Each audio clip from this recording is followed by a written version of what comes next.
How to do a bicycle kick on EAFC 25. First, you got to have the right player for it.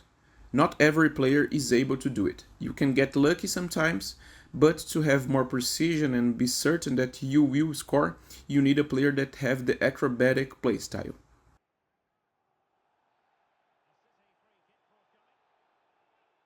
Let's take Haaland for example. He has a acrobatic plus, so you can hit not just bicycle kicks with him, but volleys and honestly any other crazy jump that he can do to score. Then, when you are in the game, you need to make a lob pass to your striker. It has to be a higher one, preference above the head and a little bit behind him.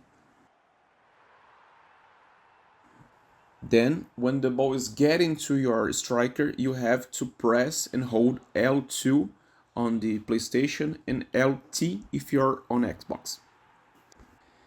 This will make a command to the game that you want to shoot the ball, and not just hit with your player's head.